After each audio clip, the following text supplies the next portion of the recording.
The writing of John Steinbeck was a powerful voice in the American life of the early 20th century. Winner of a Pulitzer and Nobel Prize, this chronicler of California captured the lives of average people surviving the world wars and the Depression. His first success in literature came with Tortilla Flat, a comedic and allegoric tale of drunken reprobates in a small settlement outside of Monterey, California. Through their goofy adventures in getting the night's wine-drinking fix, these paisanos, as he calls them, give us a window into the human soul, make us laugh, and echo the tales of King Arthur and the Round Table. Tortilla Flat was the book that rocketed its author to popularity, giving us Of Mice and Men, The Grapes of Wrath, and films like East of Eden and Lifeboat. John Steinbeck was a major part of the American zeitgeist for most of his life, so we thought we'd revisit the book that started it all. So, pilfer some cheap item while no one is looking and trade it in at Torelli's for some grappa or cheap red wine. It's time for episode 70 of Toasting the Classics, Tortilla Flat.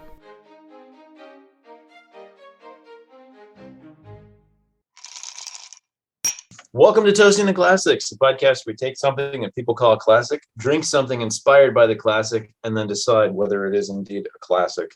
I've got co-father of the podcast, Clint Lanier, here today. Yes, sir. Two fathers for this podcast, as Very you will. 21st century podcast, yes. That's right. That's right. Welcome, everybody. I am Clint Lanier. I am indeed the second father of the podcast. Dave McArthur. We are going to be talking about a book today, and it was my choice because it fell to me this time.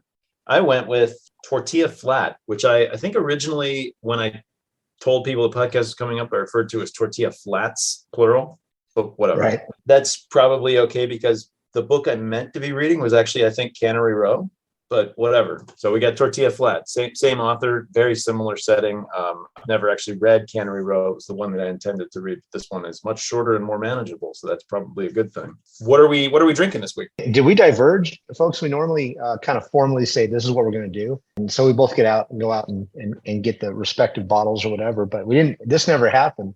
Slipped our minds or something. So I am drinking the cheapest red wine I could find at my corner grocery store, and I even have a fruit jar to drink it out of. Oh man, that's perfect. I wish I had that now. Is that different than a mason jar? Well, it's a small mason jar. Yeah, it's just a small little jar. By fruit jar, we mean is mason jar like an Eastern thing or a Southern thing or something? That's what I think so. I think it's a brand. I think Mason's a brand of jar. They would put like fruit preserves and stuff like that in jars like mason jars or whatever. They probably have canned stuff, but if you were to buy jarred stuff, you get kind of a twofer because then you also end up with a glass after you're finished with whatever the contents were. It's like getting takeout Chinese food. You get the Chinese food and then you get an extra piece of Tupperware. Yeah, exactly. Is the way that I live my life. I don't know if anybody else has actually grown up and doesn't do things like that anymore, but I definitely. Oh yeah, absolutely. Well, it's our attempt at recycling. So we'll use it until it's just not usable, and then we'll throw it in the plastic recycling. Which in the case of Tupperware is just when you lose the top, in my experience. Pretty much, yeah. Lose the top, or it starts getting those pits in it because you microwave tomato sauce or something in it and gets those funky little So you're drinking something different though, aren't you? So I got something different, and I had mentioned this at the end of the last podcast. If anybody's actually out there, as we say, playing along with the podcast, then they should have grappa, which is, well, you know what? What do you know about grappa? I was gonna get you to help me talk about it because I'm not sure I 100%. I had it one time, Florence, Italy. I had it because I had heard of Hemingway drinking grappa, so I was like, I want to try grappa. What is it? And I thought it was nasty. Like I don't know. You didn't like it? I took the top off this. And I smelled it, and it smells like what I remember, which I'm not expecting this to be my favorite drinking experience of my life again. And it sounds from what it's made of, which is pomace, which is basically the stuff that a ration would probably throw away when they make wine. Seeds and stems and skins of the grapes and just the junk that you would think should go in the garbage is what you make grappa of. It makes sense as somebody who's trying to maximize profits, and produce as much as you can would use it for something, but it doesn't appeal from the way it sounds. Is that a great pun, by the way? It doesn't appeal. Pun. No, I wish I was playing three-dimensional chess like that. I am a dad, by the way, so we're on the lookout for those puns. Anyway, sorry, go ahead. So what I got was a grappa. I actually had to walk quite a ways to find a place selling it, but this has apparently been around since 1779. The type I have, Bassano, and it says product of Italy, but I'm not getting any more information about that. It's 80 proof. That there's something to be said for that. So if it's That's 80 about proof normal. and it doesn't taste awful when you just drink it straight, then probably it's pretty good. It looks to me like it's completely neutral. There's no color at all in this. Nope. I can show it to you if you can see that. I mean, that just looks like a vodka or something. That's what grappa looks like. But it's like I like grappa actually. I think it should have a grape smell to it, like a musky grape smell. It's got a something like that, yeah. So it doesn't smell like a neutral spirit, I guess is what I'm saying. No. So where would that smell come from if you distill it? Is it left over after the distillation process, or is this something, did it age it in? Smells are part of the fluid that you put in the distillate. So you start out with almost a wine. They're taking all the stuff left over at the bottom after they mash up the grapes and they get the grape juice, right? They get the grape juice out, and then they might mix some sugar or something like that. They'll ferment that, and then they'll turn that, that'll turn into wine. So you get all the junk that's at the bottom, right? That they separated out from the wine juice. And now you got the peels and the pulp and the seeds and the stems, all that stuff. We're going to really macerate it as much as we can, mix it with water, and then ferment that. And so what you're going to end up with is you're going to end up with like a pretty crappy wine, basically. Right. And then you take that crappy wine and you distill it. Right. So it's like a very similar process to what you do to create brandy. It's just with a different. That's base. Right. That's exactly right. And so it's not going to have all of the fruit that brandy has, which is why it's not brandy, right? So it's much more neutral than brandy, but it should have a little bit of the pungency of brandy. Grappa is really good. Grappa is actually known by another name in South America. It's known by pisco. So if you've ever heard of that, is that what pisco is? Okay, that's what pisco is. So if you've ever had a pisco sour, or ever heard of a pisco sour, which is an amazing drink they make in like Peru and Chile and Argentina.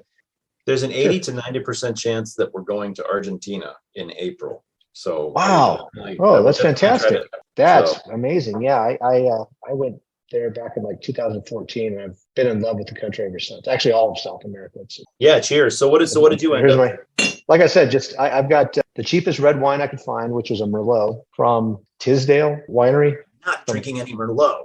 I'm not drinking Merlot. That's not, this isn't sideways. So, and I found myself, like you said, a little fruit jar, which was what the paisanos would be drinking out of. So every time you turn around, they're drinking a gallon of wine with fruit jars. So gallons and gallons of wine. That's right. So we haven't really said much about that. We got into talking about the drink, which is fine, which is great. It's led us to start drinking early in the podcast, which I think is conducive to entertainment. They would appreciate that. Yeah, they would insist on it. So one of my favorite things they mentioned, and I wish I had this down to memory, but it's in the book. There's a whole thing about how the night goes based on how many inches into the first bottle you are and how many inches you are into the second bottle. Right, it's like, right. So let's see, we're just starting below the shoulder of the first bottle. So right now we should be doing serious and concentrated conversation. I don't know. I think so. It was measured by fingers. So if you're one finger below or something like that. Pretty soon it'll be Sweetly Sad Memory. So stick around for that. Hosting the class. Yeah, that should be fun. That should be a lot of fun. We're doing this via Zoom, so we can't get into a fight, which I think is towards the bottom of the second one or something like that. I have to say, I've had drinks with you many, many times. I've never been close to having a fight with you. I don't think that's I'm a jolly drunk, so yeah, I am a little bit too. I would say we know some people. We know some people that would not qualify as jolly. I think you're right. Yep, I think some would be more apt to fight, but in any case, we won't go into politics. Also, let's be honest. That's a young man's game. I think, like getting real angry when you have a drink. It is. I get more tired nowadays when I get angry. So. That's right. Well, these guys, the characters in this book, who, as you said, are known as the paisanos. What is a paisano? Is the paisano, is that the actual characters that are, I mean, do you have to be one of these sort of itinerant wino types? Or is a paisano like an ethnic class or something? It's unclear to me what that refers to. And I think maybe maybe it's not just me that it's unclear to. Maybe it's sort of unclear to everybody. So this is interesting. A paisano is a peasant of Spanish or Italian ethnic origin. Yeah. So the peasants, right? Yeah, that's what paisano means, right? Yeah, sure. No, paisano literally means us. Paisano means us? Yeah. Oh, paisanos, maybe. Like pais is country. And then nos, it's like our country. It's like people from our country. It's like, okay, I get that. Or it's, I think maybe our community or something like that. Something like that. Yeah. All right.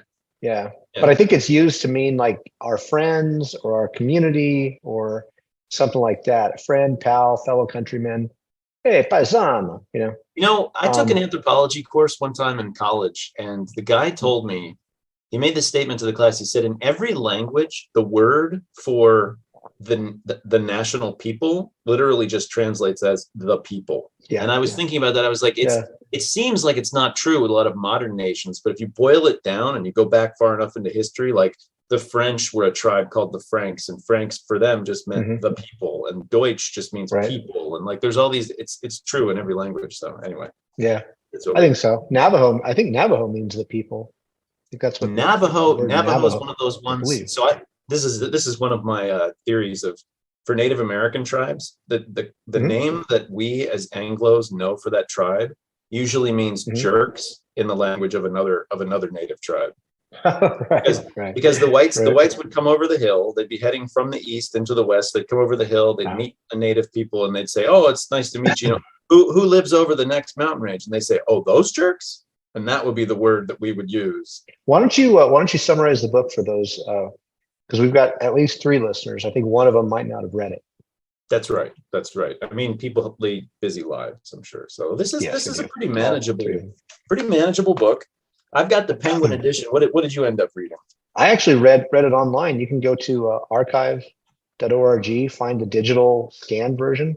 So I have a version from like 1952. It was a reprint, the one that was scanned in, which is interesting because they had a forward from Steinbeck, which I'll talk about in a minute. But okay. I've got the Penguin Classics Library Edition. It's got I would say, abstract expressionist type drawing on the front of the characters from the book. Right. And mine is about 160 pages. So like I said, super manageable. But the story of this book is these people called the Paisanos, who are, they're like a mixture of different ethnic types. And they're kind of like lumpen proletariat that live in Monterey, California. Like, they don't really have an address. They kind of wander around and drink and get into little adventures and work odd jobs and things like that. But they do get caught up in the First World War. Everybody gets drafted in the army just like everybody else in the country. And when our main character, Danny, gets back from the war, he inherits a house, from 2 houses from his grandfather who died. And what he ends up doing is getting hammered before he even checks them out and spending a month in jail, and then escaping from jail. And nobody seems to be worried about how he escaped from jail. He ends up with these 2 houses, lives in one. And in order to make himself feel better about the responsibilities of having wealth for once in his life, he actually lets his friends live in the other house. And they all sort of end up living together. And there's a series of stories. And correct me if I'm wrong, but the way I would describe it is it's just a quest to get a hold of wine throughout the entire book. It's just, what do you do to try to get yourself some wine, whether that means petty theft or, short days of labor, or whether it means the thing where they try to manipulate the poor. Oh, the pirate. The pirate, yeah. The pirate's the one with all the dogs. That's the same guy? Okay, yeah. So the pirate has been collecting a quarter every day, which was more money than it is today in the I guess this would be about 1920, but still not a lot of money. And saving it all up to buy candlesticks for the church. And so they kind of want to glom onto him and get his money and go through a bunch of persuasive techniques and things to get a hold of it. And then that's an interesting story, because they all end up suddenly finding a conscience and making sure the money actually goes to the church, which I thought was right.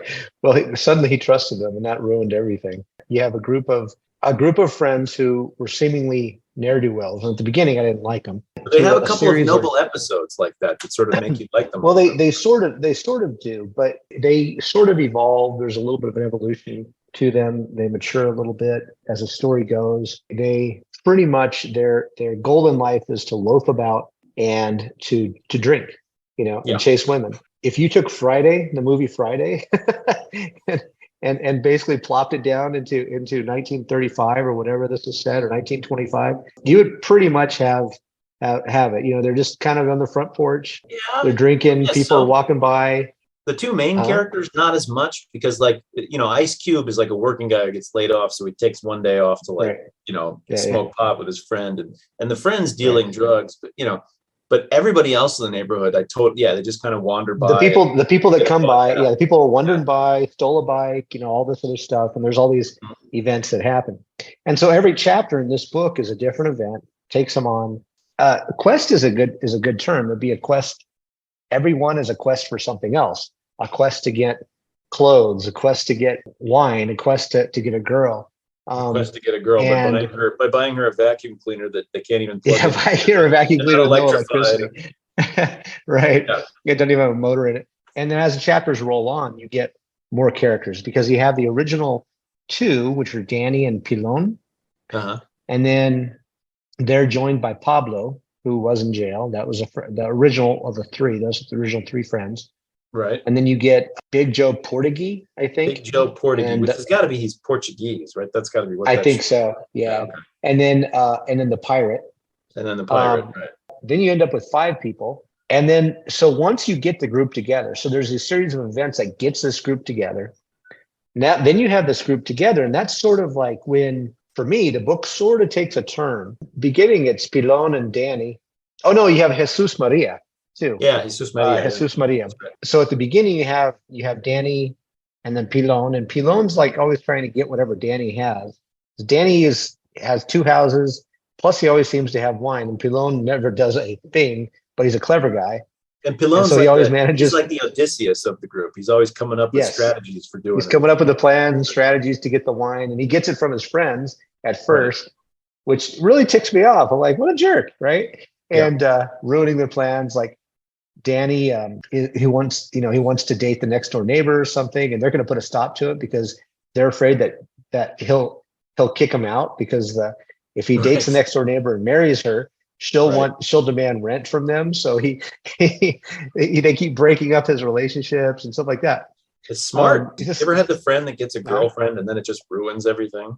Like it just ruins the dynamic of your friend group. Yeah. Especially when he brings her along on your night out, and you're like, oh, what are you doing? Although the guy who always brings the girl along is better than the guy that just stops being friends with you because he has a girlfriend. There's that guy's the worst. The guy that brings her along is second worst, and then anyway, so there's a series of events. And then you get to the end, to the middle. And so by the time you get to the middle, all the characters are there. They're all, and you know them all, right? They all have a different personality.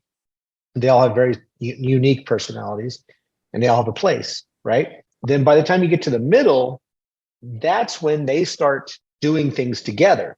Like, for example, there was a girl, I can't remember her name, but she was the girl that couldn't figure out how she just kept having babies, right? Oh. And is that the one that had the bag of beans and the bag of beans, right? Beans and so and so they had to get her food, and along the way, one of them knocked her up again. Yeah, it's just but start carrying out these noble deeds or something. So I was dubious about it, right, at the beginning, but by the end, I could see the brilliance of this book. And so this is the book that put Steinbeck on the map.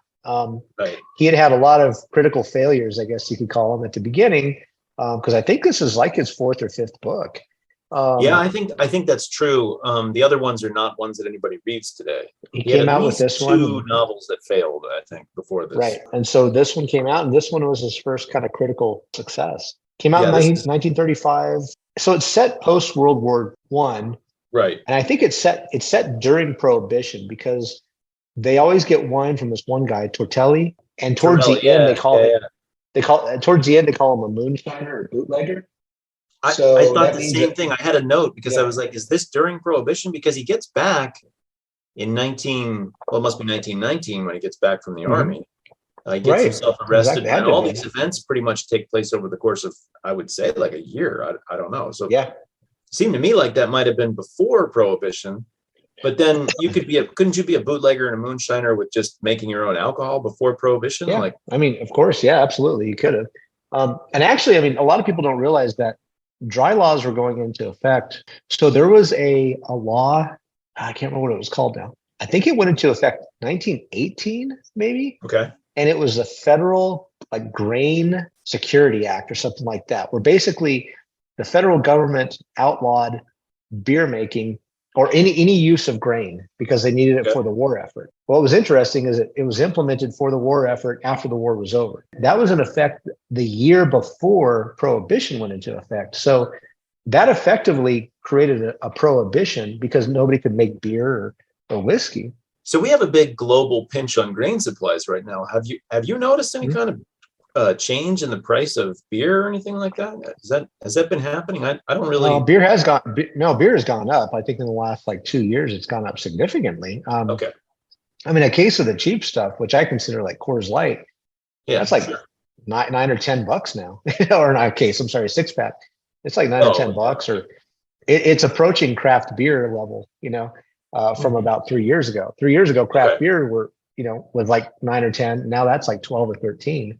Because A I'm six guessing pack. So for stuff like whiskey, it would take a couple of years before you'd see a price shock, right? Because their stocks are from a couple of yeah, there's years ago. stuff in the barrel. Yeah, everything's in the barrel, but they're looking at, they really do look at, what's going on 5 years from now or 10 years from Yeah, now. They're pretty astute on that stuff, especially the big ones. But yeah, that makes no, sense. so this was probably around prohibition at least, but it didn't seem to affect, a little community like this. And I No, think in most small communities, I think it would probably be like this. Like if you wanted a drink, you could get a drink, you walk would around think with a so. gallon of Especially wine. agricultural communities where people know how to make their own Yeah, alcohol and stuff like that.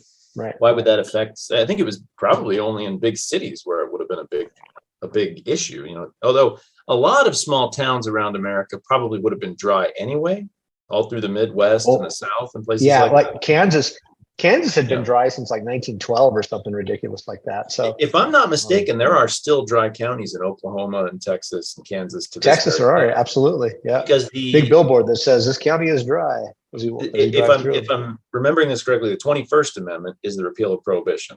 Does that sound right Mhm. to you? So Yes. that one says that the federal government is no longer making alcohol illegal. It reserves Right. the right to the states and counties to make their own decision. It does not give us a right to drink alcohol. That's not Correct. what the 21st Amendment does. That's correct. So, And in fact, it didn't even give us the right to make alcohol. That wasn't passed until 1978, when we were allowed federally to make beer and wine. I did Jimmy not know that Carter was, actually signed that into but distillation is still controlled, I'm guessing. very controlled. Yeah. Yeah. I think it's more about tax revenue, but whatever. What do I know? Probably. We're actually the only, just like we can't have Kinder eggs in America because of Real Kinder eggs. Yeah. because that's right. they think that my 12-year-old will stuff the whole thing into his mouth and try to swallow it whole and choke. Right. We're the Well, only that's- developing country that also actually outlaws distillation too, or developed country, I should say. Yeah. So back to the story though, Right. they're getting gallons of wine every single chapter. Essentially, it's how do we get some more wine? They'll sell anything. They'll sell shoes. They'll sell pants. Anything of value. And I guess at that time everything was worth something because everything took a lot of time to make back then, right? We're in such a consumer society now that we don't think about how difficult it was to buy things and get things back then. But I mean, they would every little scrap of metal they would get and sell and yeah. There's a part where they think they're trying to find some treasure. And there's a night, like a saint's night, I think, where buried treasure will be a light will shine down on it. So they're off in the woods looking for it, and they find, they see a light. So they go and they hang out and they dig. Sorry, they don't dig right away. They wait until the next day so that nobody else will be able to see where they're digging. And then they go back and they dig and find a U.S. geological marker. And right. and I was thinking to myself, well, I guess, gee, are you going to try to take that? But then they're like, no, somebody else took that and he got arrested for it. Okay. Pelosi goes, he took it as $1,200 fine and a year in jail or something like that. He was crying when he said it. But it's a really funny, it's a funny, entertaining book. You laugh at these guys' escapades. A big question for me: are we laughing with these guys or at these guys? What's the verdict there? I don't think it's either of those. I think you're laughing at, okay, so Pilon was the clever guy, and he would come up with these arguments about why taking somebody's wine was a good idea. Right. Like, I should take his wine because if I let him have that wine, he'll be kicked out of his house.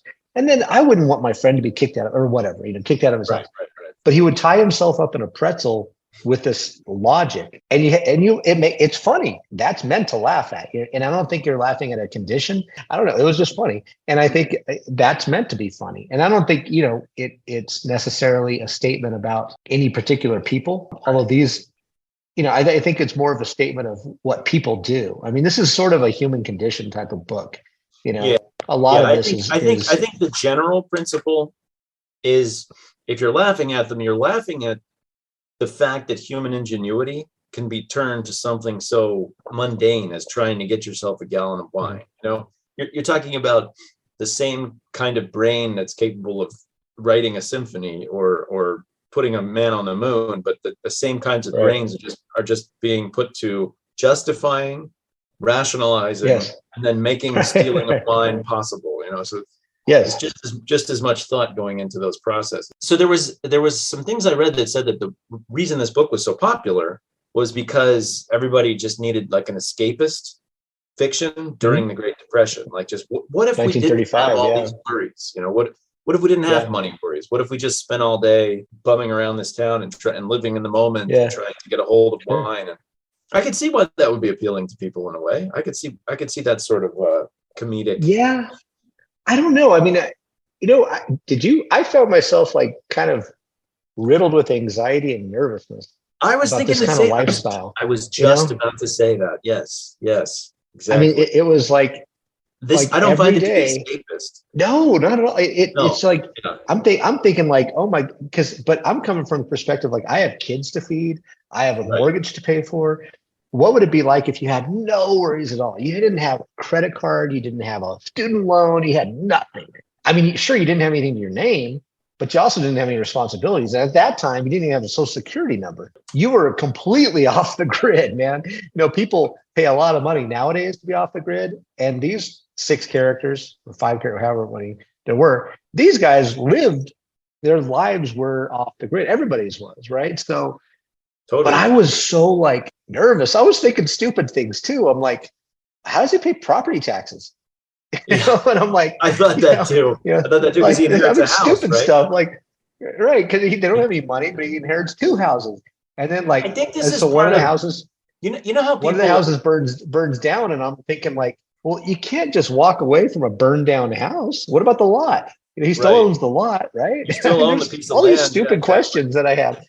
Right. But I'm thinking from 2023 perspective of having a house, having a mortgage, having student loans, having credit card bills, all this other stuff. And it was like, how do you do this? Yeah, it was hard. It was hard for me to just lose myself in that, because to me, the guy's house burns down and I'm stressed out by it. I'm like, oh no, like that'd be so I don't know. I'm just the escapist value of it isn't really hitting me. But I think about this a lot because people like post-apocalyptic fiction, right? And it's like the first thing, because you're wondering yourself, oh, what would I do? How would I manage to survive? And that kind of thing compels you to some extent. But I'm just like, oh, it'd be horrible. I don't want to, I don't want to have to. Well, I was just thinking that like, if everything went to pot, right? If it was the apocalypse, I think the first thing that would go through my mind is like, do I still have to pay my credit card bill? Yeah. Will the government come after me if I miss my student loan payment? Right. Are they going to, I mean, these are stupid things to think about. That sounds like what we think about, right? You need some escapist fiction. It sounds like you need to kind of get away from that stuff. I guess. Yeah. Well, but it's just hard to have that different perspective. Right. But if you think of those readings, so published in 1935, it was a huge success. And it sold like 400,000. I don't know. It sold a ton of copies. Maybe not. Yeah, maybe I'm thinking of Grapes of Wrath, but it sold a lot. But in 1935, you could still relate because those people didn't have a social security number, because social security came by in like 36, 37. Your average person was not that far beyond the material level of these people. Yeah. I mean, everybody was still sort of off the grid. There's no credit cards. There's very few people had loans, although, a lot of people got screwed by the Wall Street when it crashed. But I think your average person that just had worries. I mean, if you had a farm in the West or something, you could really relate, or you lived in a farming community, like here where you used to live, where I live, Las Cruces, New Mexico. There was probably like 6,000 people here at that time, and everybody was a farmer. They could relate to these people, because they could still relate. We can't. But I was really thinking about Las Cruces and specifically Mesilla. I kept thinking about Mesilla. I think I pictured the streets of Mesilla when I was reading this book. Like, even though I'm sure, obviously, Tortilla Flat is supposed to be far more rural and no electrification and dirt roads and things like that. But the houses, I guarantee, would look familiar in Mesilla, like the same kind of adobe rundown shacks. That right. I looked at one, and I'm not even kidding. When we were moving to Cruces, we looked at a house that had a dirt floor in part of the house. And they wanted $350,000. I was going to say, a rundown mud house in Mesilla is worth $500,000 easily, if not well over that. So absolutely, it's a different perspective, which I don't know why I had such a struggle with it, because I don't read stuff set in like the 17th century and think, oh my God, how could they do that? I don't know why. I don't know why I had such a. Well, like such a, and anything in America post Civil War, I think you can sort of relate. Mhm. There's a lot of the same sort of things going on, the same kind of language being spoken, and the same kind of modern concerns and stuff like that. So it's pretty easy to put yourself in the shoes of somebody. I would say anytime from like 1865 to the present in America, you're going to relate to those people to some extent.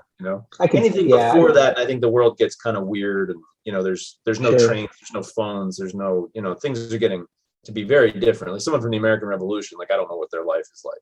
That's pretty different. Right. No, that's good. My grandfather was born in 1907. It's a long time ago, but I can kind of relate to it, to some extent. So I can put myself in the shoes of one of the more normal people living in this town. Maybe not these guys.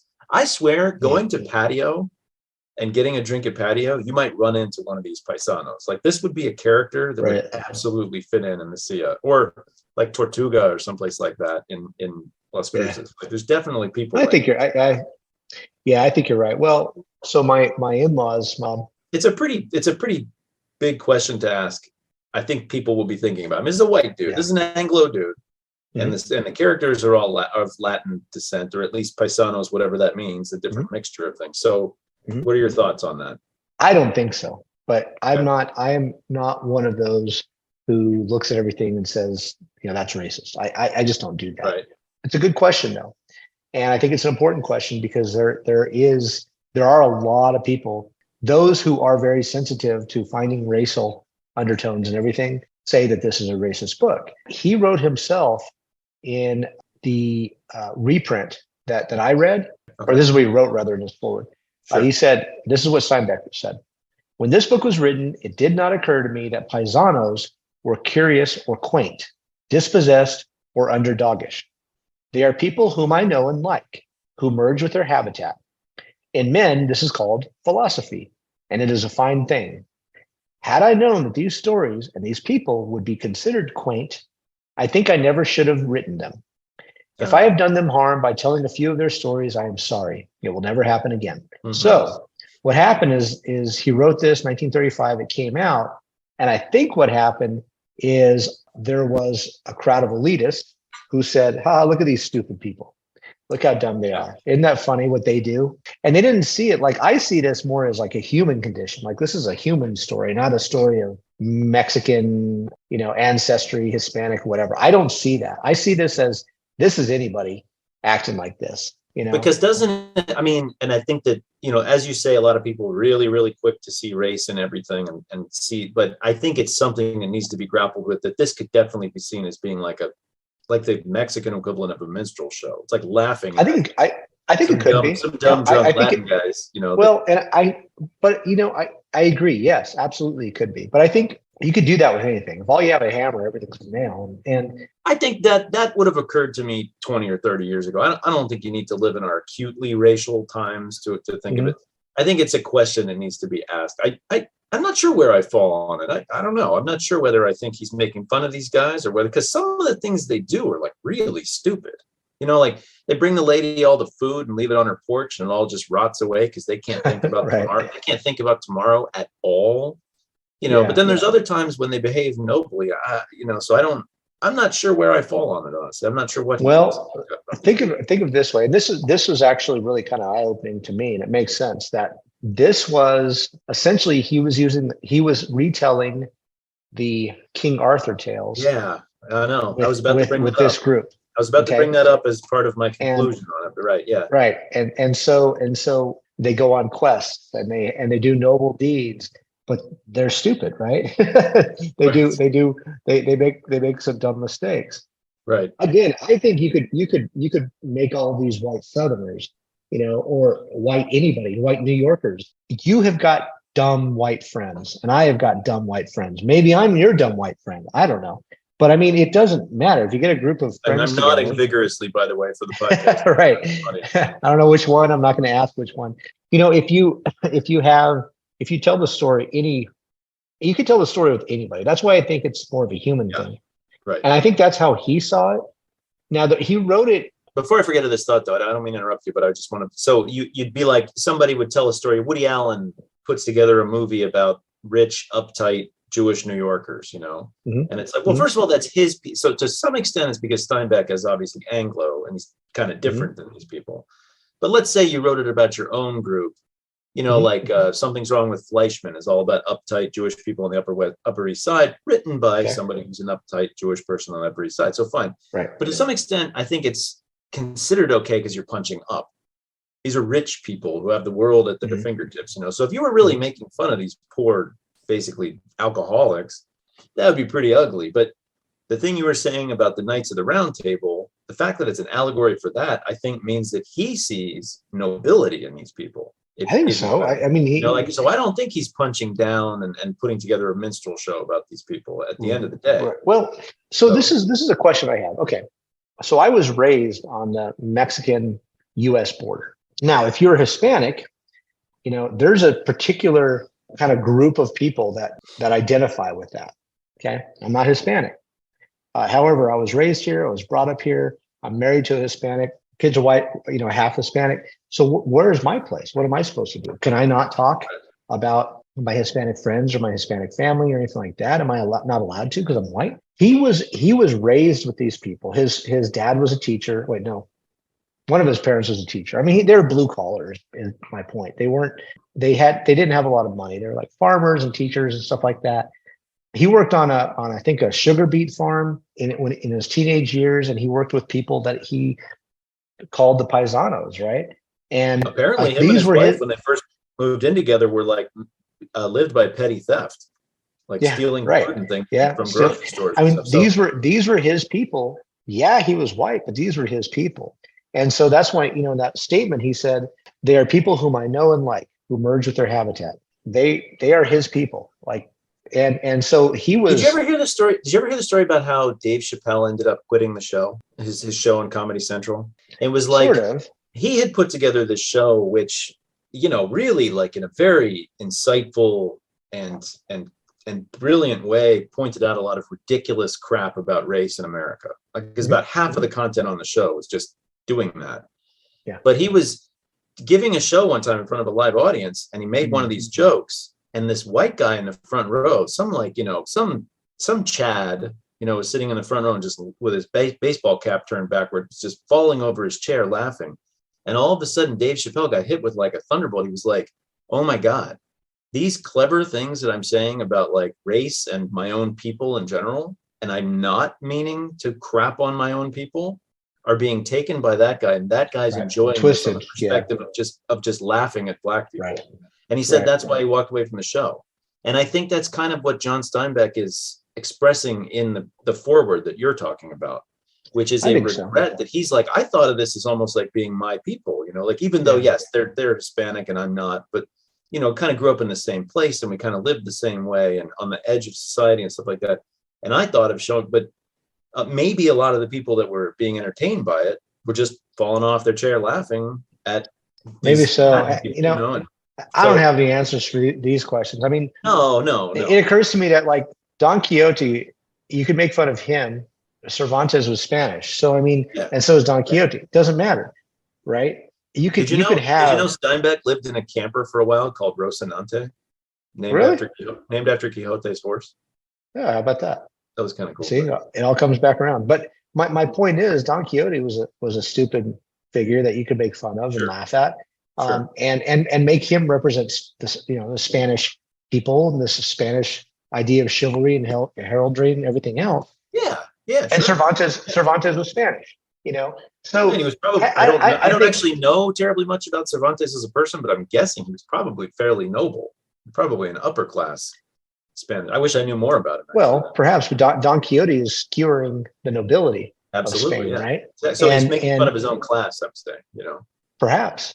I will say this though. I think you could write anything, and there will be a group of idiots that will read it and will take it out of context. Oh yeah. Misread what you say. I think a lot of people like the deconstructionist trick that like Derrida taught the world, right? Where you can just take any text and you can divide it by its assumptions. I think there's a lot of people today who live by the fact that they've learned to use race as a way to deconstruct literally everything anybody says. And they've sort of tricked the world into listening to them and making them think they said something smart by applying a racial lens to things. And you can always do it logically. I can do it. I mean, absolutely. I've learned I can do it, but it isn't necessarily always the most important thing about a text or worth talking about. I just thought I'd bring it up because in this case, I think it'd be kind of like the elephant in the room if you didn't mention it. I mean, it's, no, I think so. I think so. But I guess I'll put it this way. At the beginning of the book, I didn't like these guys. I didn't like Pilon. I thought Pilon was dastardly and, kind of evil for tricking everybody and so forth. Okay. I suppose so. Yeah. But by like the last quarter of the book or third of the book, I had really turned around. There's an episode in there where the pirates' quarters, duffel bags.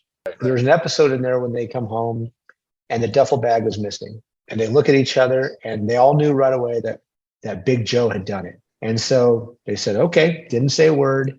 Everybody got like a club and this and that. Yeah. And they just waited for him to come in, and they beat the crap out of him for taking their friends, because it's a group, right?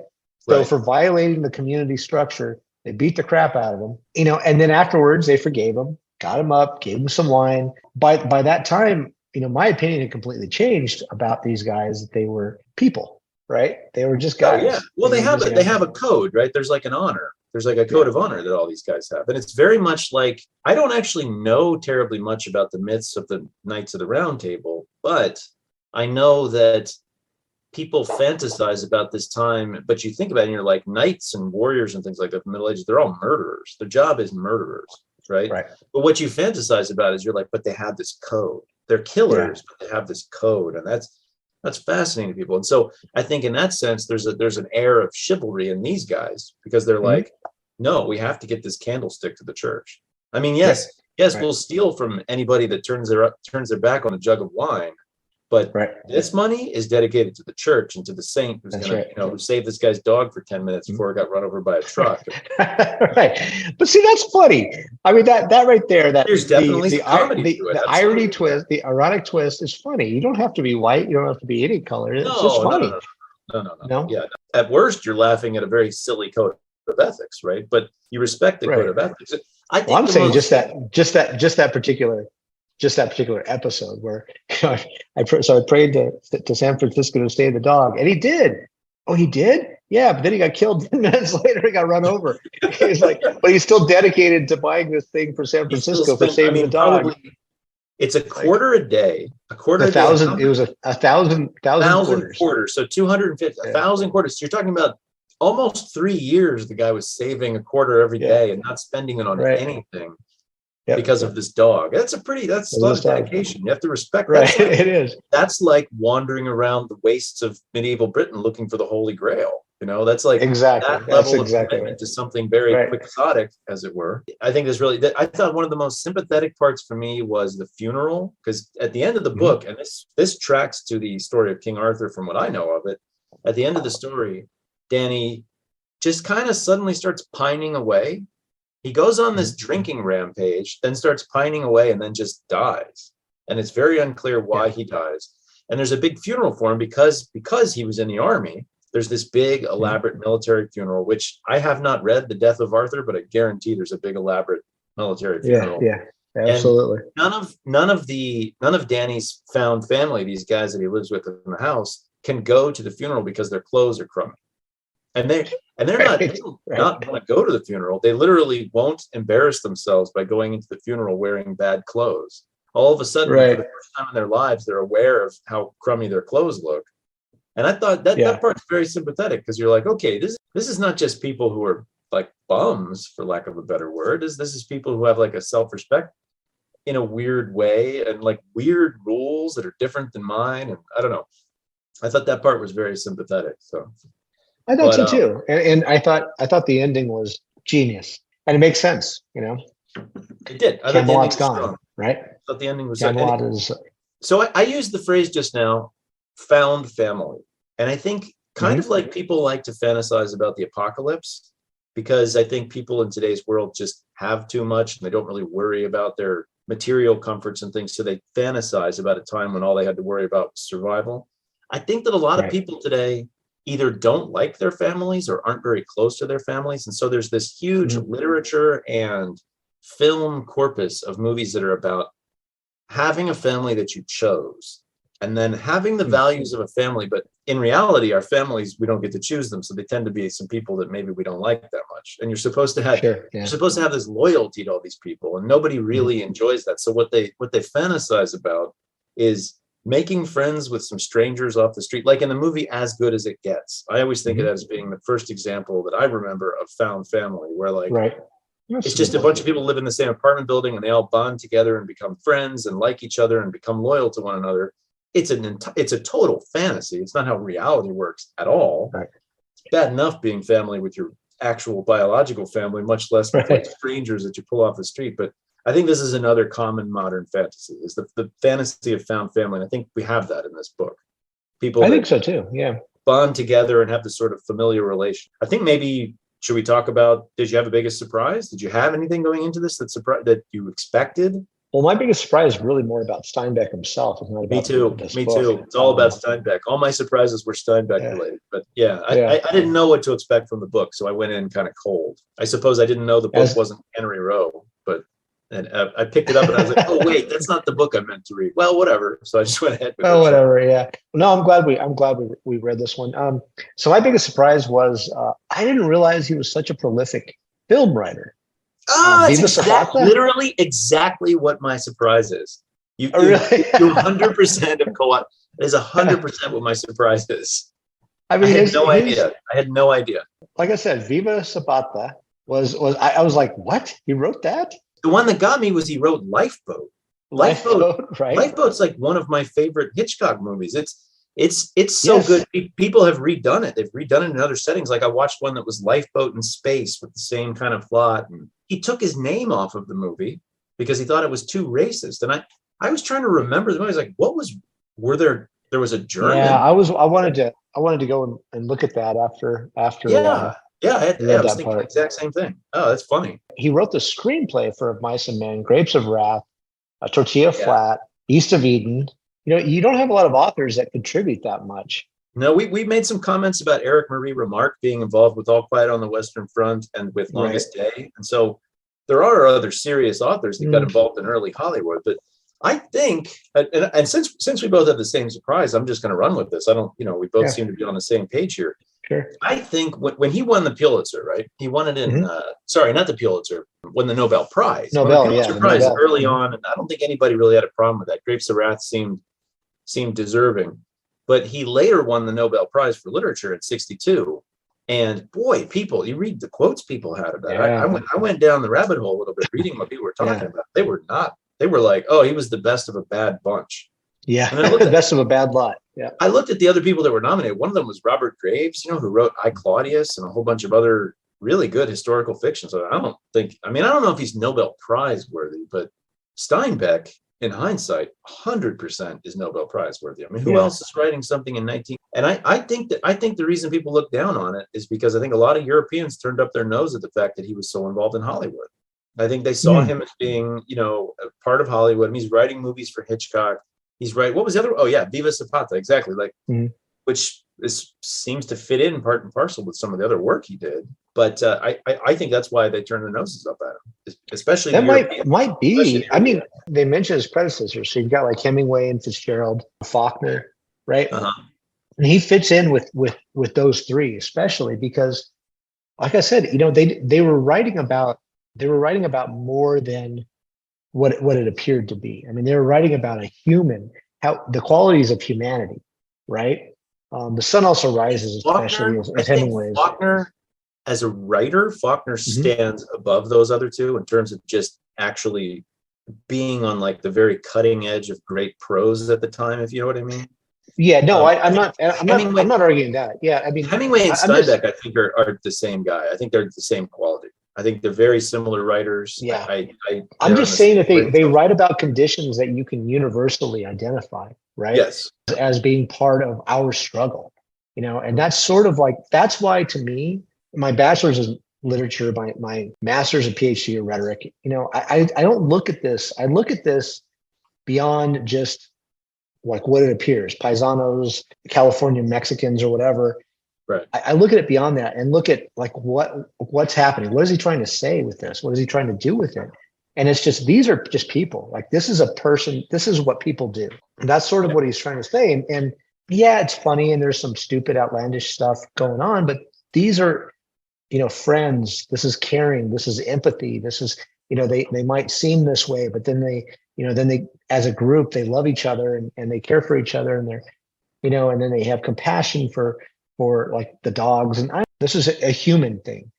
Right. And I think that's what he was trying to show there. And I think that's what he does in all of his books. And I can't remember who, but there was when he won the Nobel, one of them acknowledged that, like, he makes books or he writes books that are about more than just a particular thing. It's about who we are, it's about our story, right? And our conditions and our qualities and what makes us fallible and sympathetic. I really wish that I'd read, or that at this point, I am wishing that I had read Grapes of Wrath. I've never read it. I read Of Mice and Men. I read The Red Pony. I've read this now. I've got Cannery Row on the shelf. I want to read that later. But I really, in terms of talking about Steinbeck, I feel like kind of a dope without having read Grapes of Wrath. I'm the same way. I've read all of those too. I mean, in high school, I read, Of Mice and Men. And I think Red Pony, I read in like middle school or something. Wasn't that the one? Do you remember the great big fuzzy orange creature in Bugs Bunny? Yes. It's like, yes.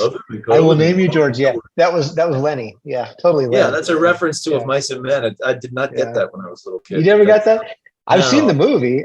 The movie is great. The remake with Gary Sinise and John Malkovich. Yeah. It's a fantastic movie, and East of Eden is pretty amazing too. So, East of Eden. I was surprised. It's not really like a relevant big surprise, but I was surprised to read.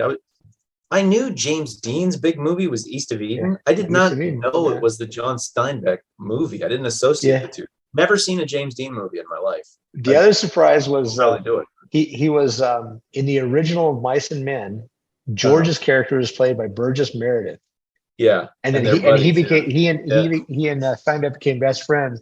And all I could think about was, "Come on, Rocky." Yeah, I kept thinking women weak in legs. Yeah, women weak in legs. That's all I could think of. Was like, he's buddies with Steinbeck. How would that work out? Yeah, to go out drinking sometime. Remember? Do you remember the movie Mr. Mom? He's at the factory. He's like, I was watching Rocky the other day. He's like, well, which Rocky? He's like, I don't remember. He's like, well, was his manager alive or was his manager dead?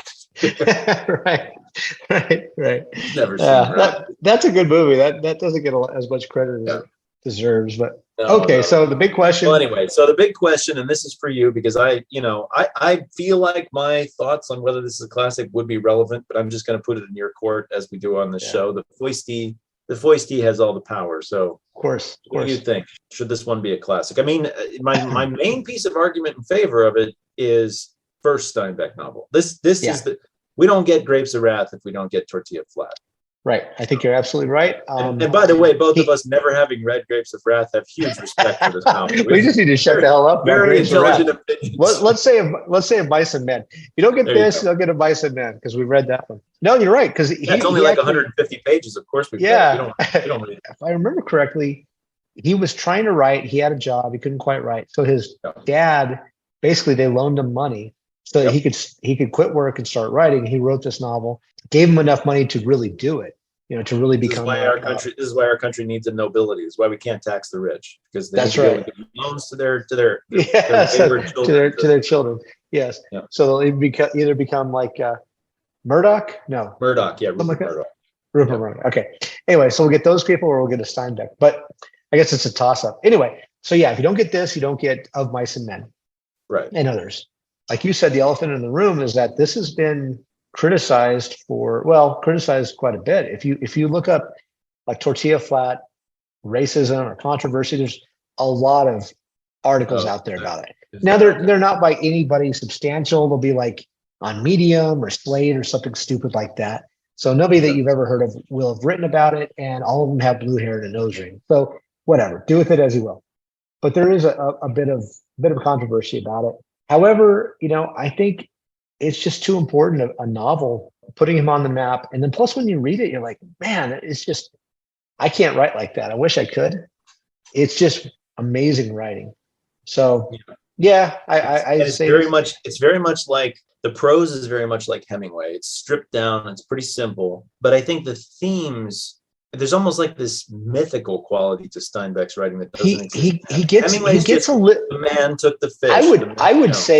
I would say more metaphysical than mythical. He really gets into philosophy in a lot of these things, and he talks about, well, it's a man's condition to look at the stars, and he talks about, and he sort of waxes on about it, and you don't know if it's them saying it, like in their portended nobility, or if it's the narrator, right?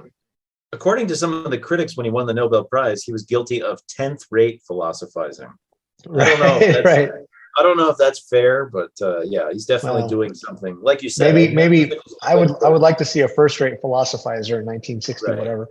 Anyway, yeah, I am toasting this classic. So Derrida, it would be Derrida, I think, would be your first. Derrida was the bane of my PhD. I'll bet. This is why I'm glad I never achieved any higher education, so I avoided things like Derrida.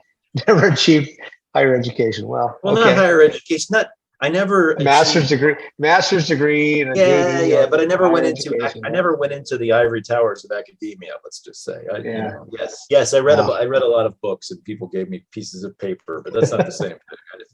I didn't get to learn about. The nice thing about Derrida is you can use Derrida against him. If you want to be relative about things, I can be relative about Derrida very easily. So you absolutely could be, yeah. All right. Well, you could turn his own game back on him. So it sounded to me like you were giving a vote in favor of this. Yeah, I'm toasting it. Absolutely, I'm toasting it. This is definitely a classic. We are toasting this classic. So I will clink my bottle with my glass. I don't know if that was audible. You ended up just drinking red wine, I guess, but whatever. I'm liking grappa more than I did the first time. Maybe it's good stuff. The quality of the company and the conversation, but I'm enjoying my grappa this time. Could be. That's it for episode 70 of Toasting the Classics. For those playing along at home, stay tuned to find out what we'll be drinking for the movie Clint picks. If you'd like to get in touch, please send us an email at toastingtheclassics@gmail.com. Send us show ideas, comments, complaints, and let us know whether you think this book is racist. Check out my blog at theattractivenuisance.com and follow us on Twitter at @RactiveNuisance. Our music was written by Michelle McArthur. See you next time on Toasting the Classics.